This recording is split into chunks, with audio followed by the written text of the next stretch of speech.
Chlorophyll classes में स्वागत है दोस्तों। आज बात करेंगे एटमॉस्फेयर के बारे में। उससे पहले अपन देखेंगे थोड़ी जनरल बातें।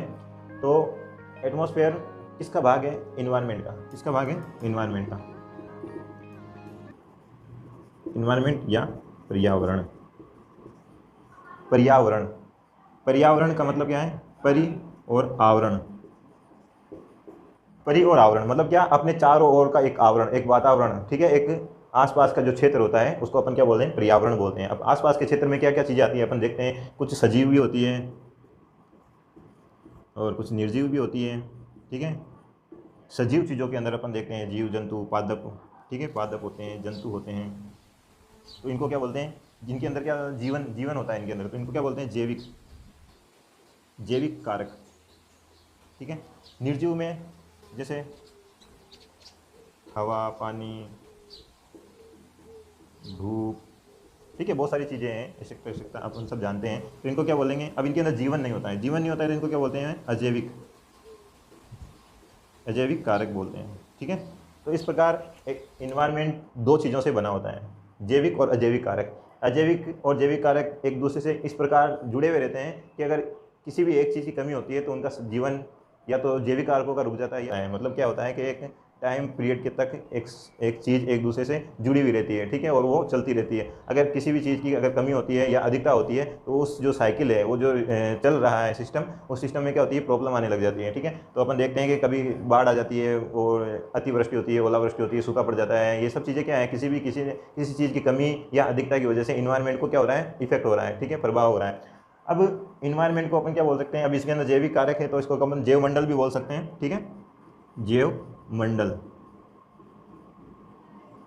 जैव मंडल या बायोस्फीयर, ठीक है। बायो यानी जैव, स्फीयर यानी मंडल, ठीक है। तो बायोस्फीयर भी बोल सकते हैं। तो बायोस्फीयर के अंदर अब बायो मतलब क्या है? जीव। अब जीव यानी किन किन स्थानों पर जीवन है जो पाया जाता है, ठीक है। तो उन स्थानों के आधार पर अपन ने इसके और भाग कर लिए, जैसे जल मंडल, स्थल मंडल, ठीक है। जल मंडल है वायुमंडल, ठीक है, ठीक है। तो एटमॉस्फेयर अपन देखते हैं, जल मंडल यानी जल की अधिकता होती है और उनके अंदर जीव जंतु पाए जाते हैं, तो उसको जल मंडल कहेंगे। स्थल यानी कि स्थल आकृति यानी मिट्टी, पहाड़ या स्थलीय आकृति पर किसके जीव जंतु पाए जाते हैं तो उसको बोलेंगे स्थल मंडल। और वायु में तो वायुमंडल, ठीक है। तो वायुमंडल आज अपन बात करेंगे एटमॉस्फेयर के बारे में। एटमॉस्फेयर एक ग्रीक भाषा का शब्द है जिसका मतलब होता है एटमॉस यानी कि वाष्प या वेपर जो होती है, जल की जो वाष्प होती है, वेपर जो होता है, वाष्प होता है, उसको ग्रीक भाषा में एटमॉस कहते हैं, ठीक है। उस शब्द से लिया गया है एटमॉस्फेयर शब्द, जिसका मतलब होता है वायुमंडल या वाष्प मंडल कह सकते हैं, ठीक है।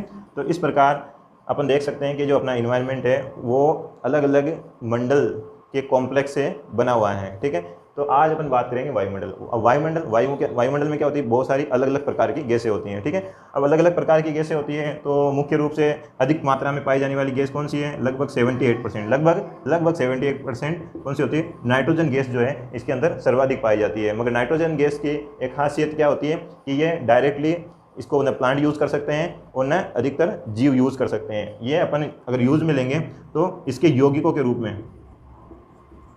रूप में उपयोग करेंगे, ठीक है। इसके कंपाउंड बन जाएंगे जिनका उपयोग क्या करेंगे? प्लांट करेंगे या छोटे मोटे जीव जंतु होते हैं, सूक्ष्म जीव जंतु होते हैं, वो करेंगे, ठीक है। इसको चेंज कर लेंगे। फिर अपन जो है बड़े जो जीव जंतु है वो प्लांट का यूज़ करेंगे, जिससे नाइट्रोजन की जो अपनी पूर्ति है वो हो जाती है। क्योंकि नाइट्रोजन अपने लिए बहुत इंपॉर्टेंट होता है, क्योंकि नाइट्रोजन से एमिनो एसिड बनते हैं, ठीक है, और वो आनुवांशिक पदार्थ का निर्माण करते हैं। उसी तरह लगभग 21% क्या होती है? ऑक्सीजन होती है, ठीक है। ऑक्सीजन बहुत ही ज़्यादा इंपॉर्टेंट गैस है सजीवों के लिए, ठीक है, और जीवों के लिए तो बहुत ही ज़्यादा इंपॉर्टेंट है, क्योंकि ऑक्सीजन के बिना वो अपनी उपापचय की जो क्रियाएं होती है, ठीक है, श्वसन की जो क्रियाएं होती है, उनको पूर्ण नहीं कर पाएंगे, और पूर्ण नहीं कर पाएंगे तो क्या होगा? उनका जो जीवन है वो असंभव है, ठीक है। इसलिए अब श्वसन की क्रिया के पश्चात किसका निर्माण होगा? CO2 का निर्माण होगा, जो प्रकृति में नॉर्मली कितनी % पाई जाती है?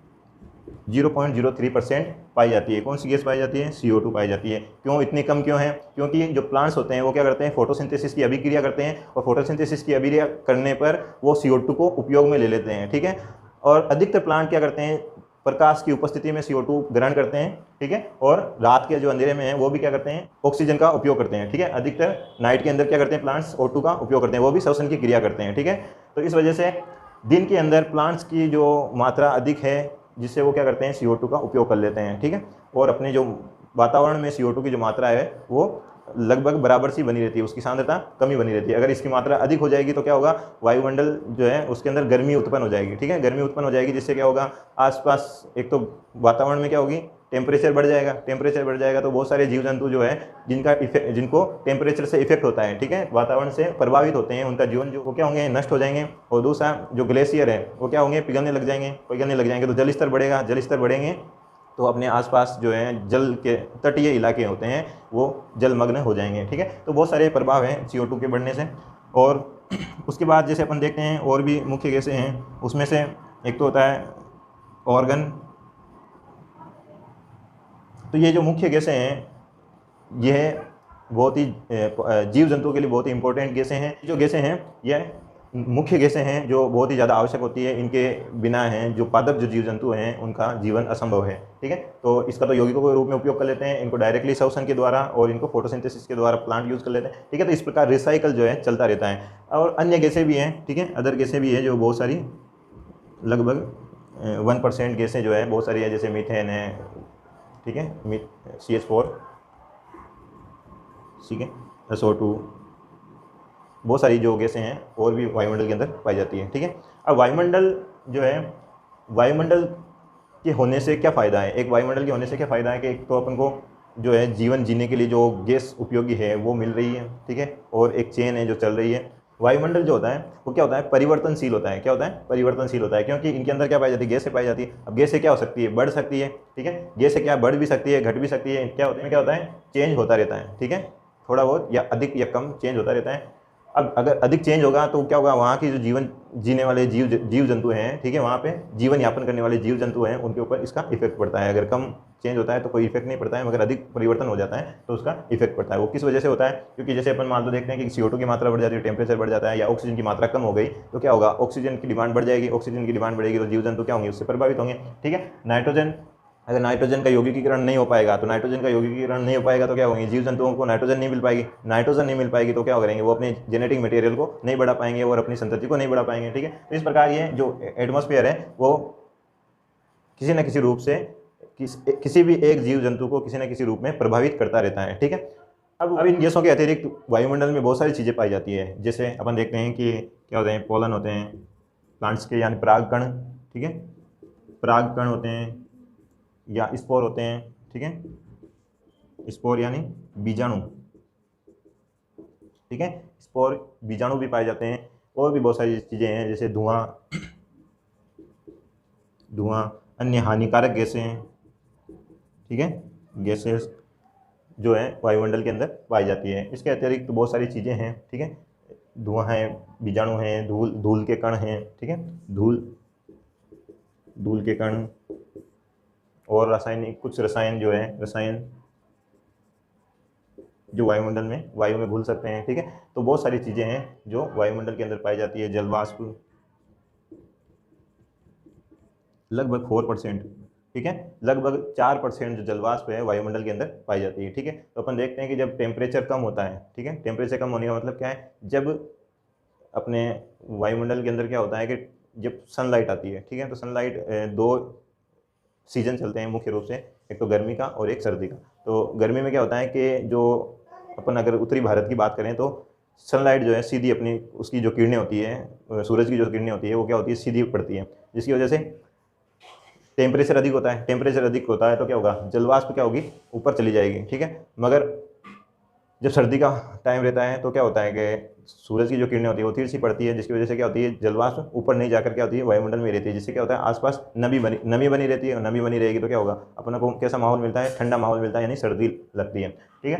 तो ये जलवाष्प है जो वायुमंडल में घुली हुई रहती है। जब अपन कब देखते हैं इस जलवाष्प को, जब अपन फ्रिज में से बोतल निकालते हैं बाहर, तो बोतल के बाहर की तरफ क्या होती है, बूंदें जम जाती हैं, ठीक है। तो वो जलवाष्प जो होती है वो एक गैसीय अवस्था में रहती है, जैसे उसको ठंडा माहौल मिलता है या एटमॉस्फेयर मिलता है ठंडा, तो वो क्या करती है, वो अपने को लिक्विड में चेंज कर लेती है, ठीक है। तो वो आसपास की जो जलवाष्प होती है वो उसके अंदर जो है वो जैसे उसके ठंडे के संपर्क में आती है वो उसको क्या कर लेती है, वापस लिक्विड फॉर्म में चली जाती है, ठीक है। तो जलवाष्प की मात्रा अपन उसमें देख सकते हैं।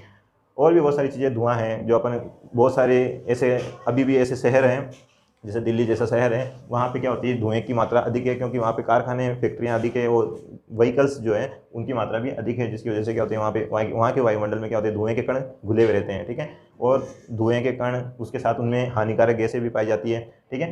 अब परागकण, जैसे अपन देखते हैं कि कुछ पौधे होते हैं उनमें वायु परागण होता है, ठीक है। तो वायु के द्वारा तो परागण करते हैं, तो अपने परागकण को वायु में छोड़ देते हैं, तो वायुमंडल के अंदर परागकण भी घुले हुए रहते हैं, स्पोर रहते हैं, ठीक है। कोई भी फंजाई वगैरह जो होती है, फंजाई बैक्टीरिया फंजाई होते हैं उनके स्पोर हो सकते हैं, बैक्टीरिया के स्पोर हो सकते हैं, ठीक है। और अपने वायुमंडल के अंदर निष्क्रिय अवस्था में वायरस पाए जाते हैं, ठीक है। निष्क्रिय अवस्था में वायुमंडल के अंदर अगर वायरस है तो वो निष्क्रिय अवस्था में होगा। अगर किसी होस्ट मिल गया उसको, स्पेसिफिक होस्ट जिसके अंदर वो सर्वाइव कर सकता है, तो वो क्या होगा, जीवित अवस्था में चला जाएगा, ठीक है। तो बहुत सारी चीज़ें हैं जो अपने वायुमंडल में पाई जाती है, वो किसी न किसी प्रत्यक्ष या अप्रत्यक्ष रूप से वो एक सजीव को, एक जंतु को इफेक्ट करती रहती हैं, ठीक है। तो अब बात करेंगे स्ट्रक्चर के बारे में, ठीक है। एटमॉस्फेयर के स्ट्रक्चर के बारे में बात करेंगे, वायुमंडल की संरचना, ठीक है। संरचना में जो स्टकलिफ नामक वैज्ञानिक थे 1966 में इन्होंने बताया कि जो वायुमंडल है वो वायुमंडल 5 परतों में बटा होता है, ठीक है। इसके 5 मंडल होते हैं, उपमंडल होते हैं, ठीक है। ट्रोपोस्फेयर, स्ट्रेटोस्फेयर, मेसोस्फेयर, आयोनोस्फेयर और एक्सोस्फेयर, यानी कि शोभ मंडल, समताप मंडल या इसको स्थिर मंडल भी बोलते हैं, ठीक है। स्थिर मंडल, मध्य मंडल, आयन मंडल और बहिर्मंडल, ठीक है। बहिर्मंडल। अब सबसे पहले अपन बात करते हैं शोभ मंडल की, जिसे शोभ मंडल बोलते हैं, शोभ मंडल, ठीक है। शोभ मंडल पृथ्वी की सतह से, ये अपनी पृथ्वी है, ठीक है, ये भूमध्य रेखा है, ठीक है। और ये अक्षांश की तरफ अपन ऊपर की तरफ बढ़ते जा रहे हैं, ठीक है, अक्षांश की तरफ बढ़ते जा रहे हैं। अपन एक नॉर्मल देख लेते हैं कि यह पृथ्वी की सतह, ये सतह है, ठीक है। तो सतह से लगभग कितनी, 10 किलोमीटर, कहाँ पे, भूमध्य रेखा पर लगभग 10 किलोमीटर ऊंचाई तक ये कौन सी मंडल पाया जाता है, शोभ मंडल, यानी कि ट्रोपोस्फेयर जो है पृथ्वी की भूमध्य रेखा से, ठीक है, अगर बात करें भूमध्य रेखा की बात करें तो सतह से कितना, 10 किलोमीटर ऊपर तक पाया जाता है। अगर अपन ध्रुवों की बात करें, ठीक है, ध्रुवों की बात करें यहाँ पे, तो यहाँ पे कितना होगा, लगभग 8 किलोमीटर, ठीक है, पृथ्वी की सतह। क्योंकि अपन देखते हैं कि जैसे जैसे अपन बढ़ेंगे तो क्या होगी, ऊंचाई बढ़ती जाएगी, ठीक है। ऊंचाई क्या होगी, पृथ्वी की सतह से ऊंचाई बढ़ती जाएगी, ऊंचाई बढ़ती जाएगी तो क्या होगी, अब पृथ्वी की सतह तो ऊंचाई तो बढ़ रही है ऊपर वायुमंडल में, तो उसकी वजह से क्या होगी, ये इसकी जो ऊंचाई है वो कम हो जाएगी। तो ये लगभग 8 किलोमीटर होती है, कहाँ पे, ध्रुवों के ऊपर होगी।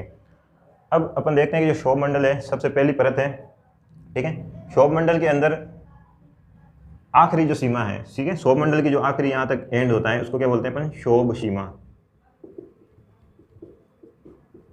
ठीक है। जो पृथ्वी की सतह से 10 किलोमीटर एंड हो जाता है उसको क्या बोलेंगे अपन, शोभ सीमा बोलेंगे। अब शोभ मंडल के अंदर जो जीवों को प्रभावित करने वाली वायुमंडल के अंदर जो अभिक्रियाएं होती है, ठीक है, वो सब शोभ मंडल के अंदर ही होती है। जैसे जैसे अपन देखते हैं कि बरसात होती है, ठीक है, बारिश होती है और तापमान कम ज़्यादा होता है, ठीक है, तापमान में बढ़ोतरी होती है या कमी होती है, या जलवाष्प की मात्रा अधिक होती है या कम होती है, ठीक है। गैसीय विनिमय, ठीक है, गैसीय विनिमय यानी गैसों का आदान प्रदान, ठीक है, ऑक्सीजन, CO2, नाइट्रोजन, जो भी गैसें हैं वो इसी मंडल के अंदर पाई जाती है। और जैसे परागकण वगैरह जो भी हैं, धूल के कण, धुआं, जो भी है, सभी चीज़ें इसी मंडल के अंदर पाई जाती हैं, ठीक है। और जैसे पक्षी उड़ते हैं, पक्षी वगैरह जो उड़ते हैं, एरोप्लेन, ठीक है, जहाज, हवाई जहाज, ठीक है, हवाई जहाज, जो भी अभिक्रियाएं होती रहती है सभी इसी मंडल के अंदर होती है, ठीक है। इस मंडल के अंदर क्यों होती है, क्योंकि इसके अंदर वायु धाराएं पाई जाती है। क्या पाई जाती है, वायु धाराएं पाई जाती है,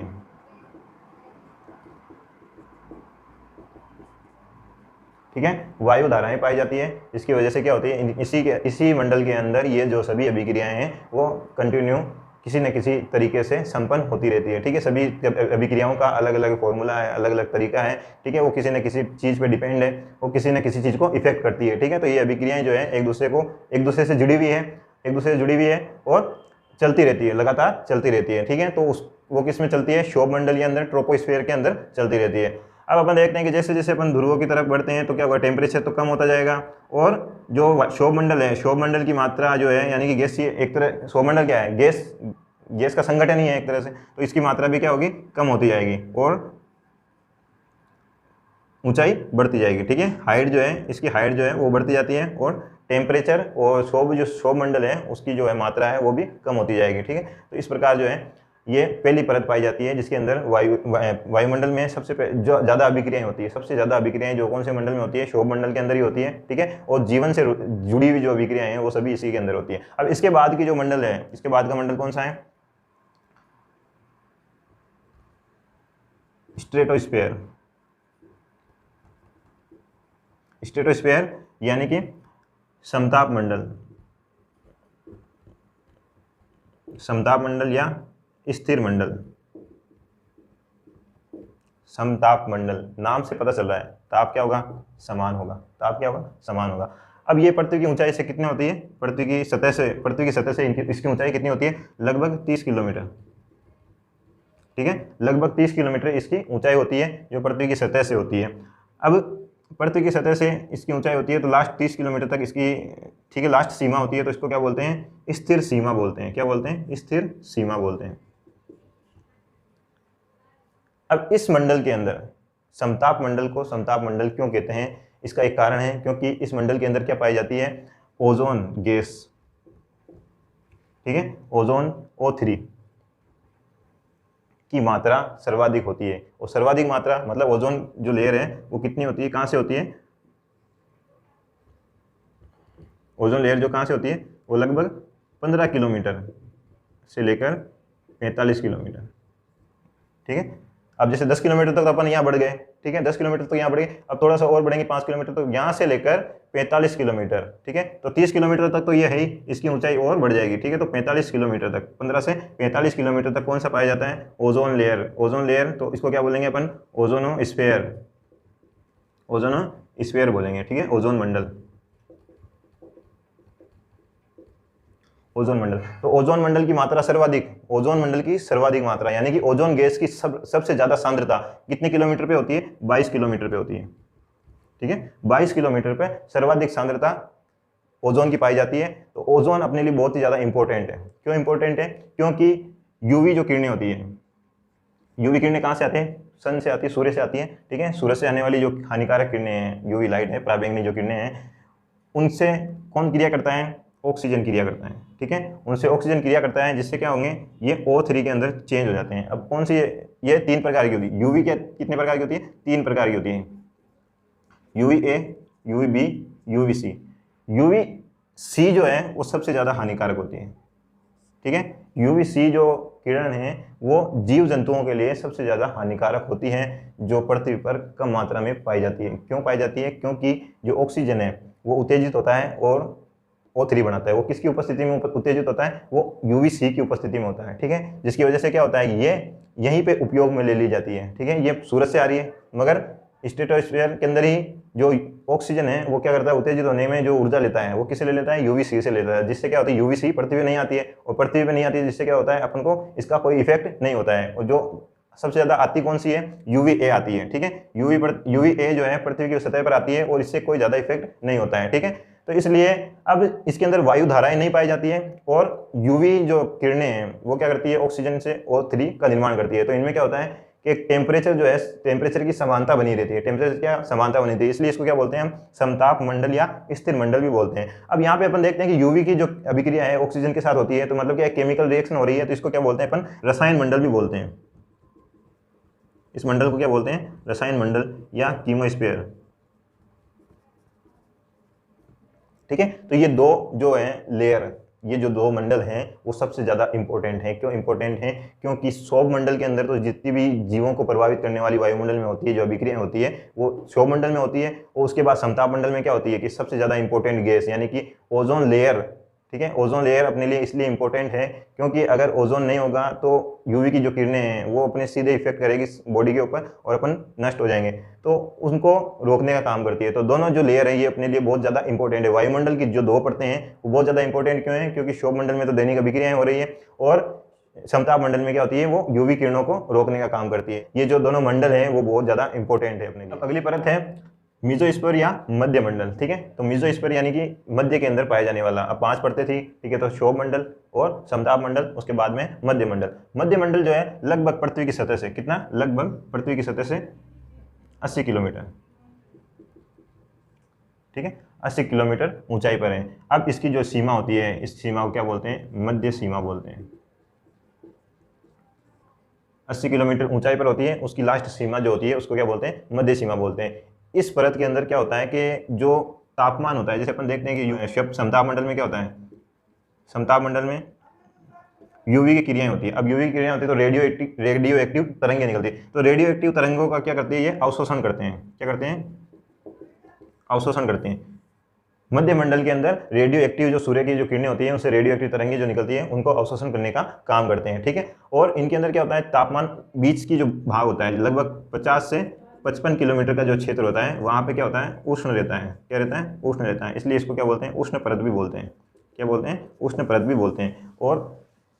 और नॉर्मली अभिक्रियाएं जो है, बाकी अभिक्रियाएं जो है 2 परतों के अंदर ही होती है। बाकी इसको इसलिए उष्ण मंडल बोलते हैं क्योंकि इसके अंदर क्या है, ये सूर्य की जो किरणें होती है उनकी तरंगों को अवशोषित करती है। तरंगों को अवशोषित करने से क्या होता है, बीच का जो भाग होता है वो टेम्परेचर हाई हो जाता है, ठीक है। अब जैसे जैसे ऊपर बढ़ते हैं, ठीक है, पृथ्वी की सतह से यहाँ 55 किलोमीटर से अपन ऊपर बढ़ेंगे तो क्या होगा, टेम्परेचर वापस कम होने लग जाता है, ठीक है, कम होने लग जाता है। अब अगली परत क्या है, तो अगला है आयन मंडल, ठीक है।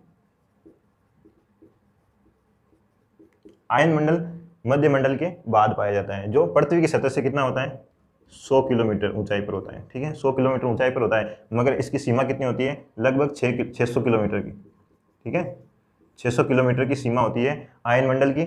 इसके अंदर क्या होती है कि जो पराबैंगनी किरणें होती हैं उनके आयनों की जो अभिक्रियाएं होती रहती है, ठीक है, आयनों की अभिक्रियाएं होती रहती है। 6 महीने की रात्रि होती है, तो वहाँ पे 6 महीने तक दिन नहीं हो पाता है, यानी कि उजाला नहीं हो पाता है। तो उजाला नहीं हो पाता, तो जो आयन होते हैं, जो पराबैंगनी किरणों की जो अभिक्रियाएं होती रहती है, उनके जो आयन मुक्त होते हैं, उन आयन, ठीक है, आयनों की अभिक्रियाओं से कौन सा प्रकाश उत्पन्न होता है, बैंगनी और गुलाबी प्रकाश उत्पन्न होता है, ठीक है। तो उस प्रकार के हल्के जो बैंगनी उजाला होता है, ठीक है, उस उजाले में दिनचर्या को कंप्लीट करते हैं अपनी। तो अगला है एक्सोस्फीयर,